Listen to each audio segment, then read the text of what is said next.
Sudeep sir first thanks ಹೇಳ್ತೀನಿ sir. ಅದೇನೋ ಗೊತ್ತಿಲ್ಲ, ನೀವು ಬಂದಿರ ಅಂದರೆ ನನ್ನ ಸಿನಿಮಾದ ಯಾವುದೇ ಪ್ರೋಗ್ರಾಮ್ ಬಂದರೂ ಸಿನಿಮಾ ಹಿಟ್ಟಾಗ್ತಾ ಇದೆ.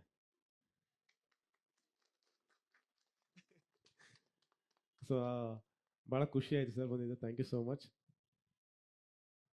ಫಾದರ್ ಬಗ್ಗೆ ಹೇಳಬೇಕಂದ್ರೆ I think one of the most beautiful subject ಇದು. ತುಂಬ ಮನಸ್ಸಿಗೆ ಹತ್ತಿರ ಆಗೋಂಥ ಒಂದು ಸಿನಿಮಾ. ಎಲ್ರಿಗೂ ಅವರವರ ತಂದೆದೊಂದು ಕನೆಕ್ಷನ್ ಇದ್ದೇ ಇರುತ್ತೆ. ಸೊ ಆ ವಿಷಯನ ತುಂಬ ಸೂಕ್ಷ್ಮವಾಗಿ ಮತ್ತು ತುಂಬ ಅದ್ಭುತವಾಗಿ ಇದನ್ನು ನಮ್ಮ ರಾಜಮೋಹನ್ ಸರ್ ಅವರು ಅದನ್ನು ಬರೆದಿದ್ದಾರೆ. ಇನ್ಫ್ಯಾಕ್ಟ್ ನಾವು ಕತೆ ಕೇಳುವಾಗ ತುಂಬ ಅಂದರೆ ತುಂಬ ಇಷ್ಟ ಆಗಿತ್ತು. ನನಗಿಂತ ಜಾಸ್ತಿ ಆ್ಯಕ್ಚುಲಿ ಮಿಲನಾಗಿ ತುಂಬ ಇಷ್ಟ ಆಗಿತ್ತು ಈ ಕತೆ. ಅವರಂತೂ ಇಲ್ಲ, ನೀವು ಮಾಡಲೇಬೇಕು ಇದನ್ನು ಮಾಡಿ ಅಂತ ಮಾಡಿದಂಥ ಸಿನಿಮಾ ಇದು. So and Prakash Rai sir ಜೊತೆ ಒಂದು ಸ್ಟೇಜನ್ನು ಸ್ಕ್ರೀನ್ ಶೇರ್ ಮಾಡಿದಂಥ ಒಂದು ಅದ್ಭುತವಾದ ಒಂದು ಅನುಭವ.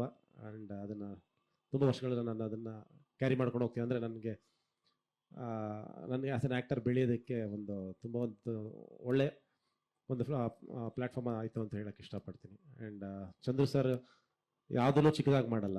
ಸೊ ಒಂದು ಮೀಡಿಯಮ್ ಸ್ಕೇಲ್ ಇರೋ ಒಂದು ಸಿನಿಮಾನೂ ಕೂಡ ಒಂದು ದೊಡ್ಡ ಸ್ಕೇಲಲ್ಲೇ ಪೋರ್ಟ್ರೇ ಮಾಡೋಂಥ ಒಂದು ಟ್ಯಾಲೆಂಟ್, ಒಂದು ಸ್ಪೆಷಲ್ ಟ್ಯಾಲೆಂಟ್ ಚಂದ್ರು ಸರ್ ಇರೋದು. ಆ್ಯಂಡ್ ಈ ಸಿನಿಮಾನ ತುಂಬ ದೊಡ್ಡ ರೀತಿ ಶೂಟ್ ಮಾಡಿ ತುಂಬ ಚೆನ್ನಾಗಿ ಮಾಡಿದ್ದಾರೆ. Hopefully sir ಕೈಗುಣ.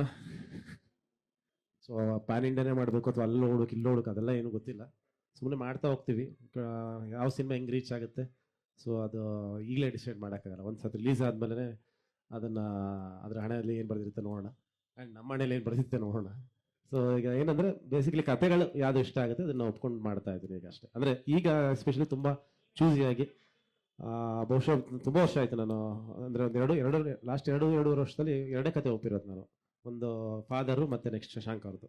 ಅಷ್ಟು ಬಿಟ್ಟರೆ ನಾನು ಯಾವುದೂ ಓಕೆನೇ ಮಾಡಿಲ್ಲ. ಸೊ ಹಾಗಾಗಿ ತುಂಬ ಅದ್ಭುತವಾಗಿ ಕತೆ ಅನಿಸಿದ್ರೆ ಮಾತ್ರ ಚೂಸ್ ಮಾಡ್ತಾ ಇದ್ದೀನಿ. ನಮ್ಮ ಡೈರೆಕ್ಟರ್ ಹೇಳ್ದಂಗೆ ಅಂದರೆ ಫೀಲ್ ಒಂದೇ ಇರುತ್ತೆ, ಬಟ್ ಅಪ್ರೋಚ್ ಮಾಡೋ ರೀತಿ ಬೇರೆ ಇರುತ್ತೆ. ಈಗ ಎಲ್ರಿಗೂ ತಂದೆ ಅಂದ್ರೆ ಇಷ್ಟ, ಬಟ್ ನಾವು ಈಗ ನಾನೊಂದು ಸ್ವಲ್ಪ ಮಾತಾಡಿದ್ರೆ ಕೆಲವರು ಜಾಸ್ತಿ ಮಾತಾಡಿದ್ರೆ ಕೆಲವರು ಮಾತಾಡ್ಸಲ್ಲ. ಬಟ್ ಮಾತಾಡದೇ ಇದ್ರು ಒಂದು ಫೀಲಲ್ಲಿ ಇರ್ತಾರೆ, ಒಂದೊಂದು ಗೌರವ ಕೊಡ್ತಾರೆ. ಸೊ ಆ ರೀತಿ ಒಬ್ಬೊಬ್ರದ್ದು ಒಂದೊಂದು ಥರ ಇರುತ್ತೆ. ಅದು ಡೆಫಿನೆಟ್ಲಿ ಪ್ರತಿಯೊಬ್ಬರು ಫಾದರ್ಗೆ ಒಂದು ಟ್ರಿಬ್ಯೂಟು, ಪ್ಲಸ್ ಅವ್ರು ಏನೇನು ನಮ್ಮ ಲೈಫಲ್ಲಿ ಮಾಡ್ಕೊಂಡು ಬಂದಿದ್ದಾರೆ ಅದಕ್ಕೆಲ್ಲ ಅದಕ್ಕೊಂದು ರೆಸ್ಪೆಕ್ಟ್ ಎವ್ರಿಥಿಂಗ್ ಇದ್ದೇ ಇರುತ್ತೆ ಸಿನಿಮಾದಲ್ಲಿ. ಥಿಯೇಟ್ರಲ್ಲಂತೂ ನಿಜವಾಗ್ಲೂ ಖುಷಿ ಪಡ್ತೀರಾ.